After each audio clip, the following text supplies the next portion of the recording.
কি কইতাম বন্ধুগণ, বিদেশ আউনের পরে তেনে খালি দিনে রাইতে শয়নের স্বপ্নে আমার এই লাউ গাছ, লাউ পাতা, ঢেঁড়স গাছ, ঢেঁড়স পাতা সবগুলা খালি শয়নের স্বপ্নে দেখি। কিতাম কন এই সুন্দর সুজলা সুফলা শস্য শ্যামলা আমার এই বাগান বাড়ি থুইয়া বিদেশের মধ্যে চলে এসেছি। কেমনটা যে কলজাটা ফাটা ফাটা লাগে বুঝাইতে পারবো না। এখন আবার অনেকে দেখলাম কমেন্ট করে বলতেছে আমার এই ক্ষেতের সবজি বলে লেবুর মাই খাইবো, মাইন বলে খাইবো, সোরে বলে খাইবো। কনসে এমনি তুই ফেরা রয়েছি বিদেশের মধ্যে, তার উপরে যদি আপনারা এমনি এইগুলা এই সব কথাবার্তা কইয়া ডর দেখান তাইলে কি হইব? যদি মাইনসে খাইবো, লেবুর মাই খাইলে খাইবো, সোরে খাইলে খাইবো, খাওনের জিনিস খাইবো, তো সমস্যা কি? আমি তো লাগাইছি খাওনের লাগে। এখন আমি যেহেতু বিদেশে আছি, আমি যেহেতু খাইতাম পারতাছি না, মাইনসে খাইলে খাইবো। আপনারা আমার হুদা হুদা ডর দেখাইতেছেন কি তেন কোন এইসব আজেরা কথা কইলে আমি ডরামু? মাইনসে যদি খাইরে তো বরং আনন্দের বিষয়, আমি আনন্দ পামু।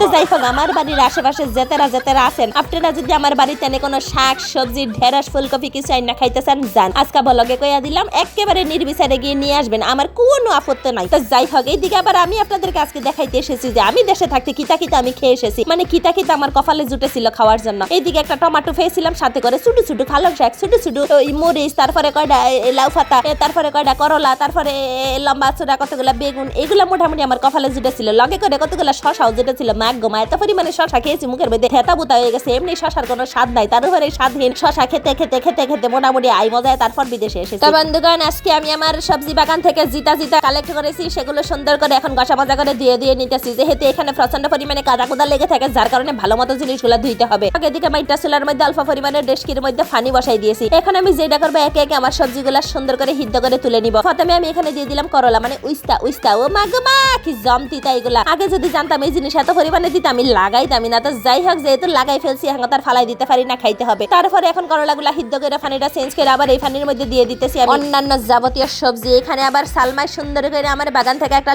লম্বা বেগুন নিয়ে এসেছে। তাছাড়া এখানে কতগুলা ছিল বরবটি, বেগুনের সাথে বরবটি, তারপরে আসিল কতগুলা ভেন্ডি। সুন্দর করে ভেন্ডিগুলা সহ দিয়ে ঢাকনা দিয়ে জিনিসগুলার সিদ্ধ করে তুলে নিলাম। বলতে ভুলে গেছি, আপনারা চাইলে সিদ্ধ করার সময় অল্প পরিমাণে লবণ দিয়ে নিতে পারেন, তাতে করে স্বাদ কিন্তু একটু বেড়ে যায়। তা আশা করি আমার এতটুকু পর্যন্ত ভিডিও দেখার পরে অনেকে গ্যাস করে ফেলাইছেন। এখন আমি কোন রেসিপিটা করতে যাইতেছি, কারণ আমি বিদেশে আসার পরে দেখলাম বেগুনে রেসিপি করে ফেলাইছেন। আসলে আমি আপনাদের সাথেই করেছিলাম, কিন্তু আপলোড করতে একটু দেরি হয়েছে। তো এটা হইতেছে আমাদের আদিবাসীদের একটা জনপ্রিয় খাবার হিদ্দর সাথে সুন্দর করে যে কোনো একটা হুটকির ভর্তা। তো যাই হোক, এদিকে হিদ্দটা তো করে নিয়েছি, লগে করে হুটকির ভর্তাটাও কিন্তু আমি হিদ্দর স্টাইলেই করলাম। তো যেহেতু আমার বাসায় ইরা চাকমা নামে আমার এক সিস্টার আছে আদিবাসী, তিনি আমার বাসায় এসে তাহাদের এই হিদ্দ রেসিপি আমারে করে খাইয়েছিলেন, যার কারণে অথেন্টিক রেসিপিটা মোটামুটি কাছ থেকে আমি দেখেছিলাম, যার কারণে এই হিদ্দ ভর্তাটা সুন্দর করে জাকানাকা স্টাইলে করে নিলাম। তারপরে সুন্দর করে আমি আমার ফেলেট সাজায় বসে গেছি রিভিউ করার জন্য। বিশ্বাস করেন, জীবনে যত ফুলাও কোরমা খাইছেন, এই রেসিপি খাওয়ার পরে ফুলাও কোরমার স্বাদ আপনারা মোটামুটি ভুইলাই যাবেন। তাছাড়া যদি এমন হয় যে কারোর বিয়ে শাদী যাইতাছে, যেহেতু শীতকাল, ফুলাও কোরমা খাইতে খাইতে মুখরা থেতা বোতা হয়ে গেছে, আপনারা এই রেসিপি খাইয়া দেখতে পারেন।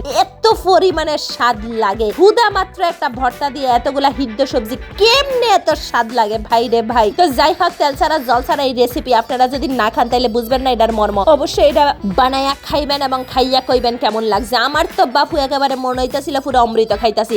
ইভেন এখানে করলাটা খাওয়ার সময় মনে হয় না যে করলা খাইতাছি। তাছাড়া আপনাকে যদি তিতা লইয়া কোনো সমস্যা থাকে, করলাটা বাদ বাকি যাবতীয় সবজি দিয়ে ট্রাই করতে পারেন, যারা এখনো ট্রাই করেন নাই। এটা তো আমার অন্যতম প্রিয় খাওয়ানোর মধ্যে একটা হয়ে গেছে। বিদেশে এসে আমি 1-2 বার বানাই কিন্তু খাইয়া হালাইছি। সেই ভিডিও না হয় আপনাদেরকে আমি সামনে দেখাবো। তো আজকের ভিডিও কেমন লাগছে কমেন্ট করে জানাইতে ভুলবেন না। দেখা হচ্ছে পরবর্তী ভিডিওতে। সে পর্যন্ত সবাই খুব ভালো থাকবেন। Tata, good bye.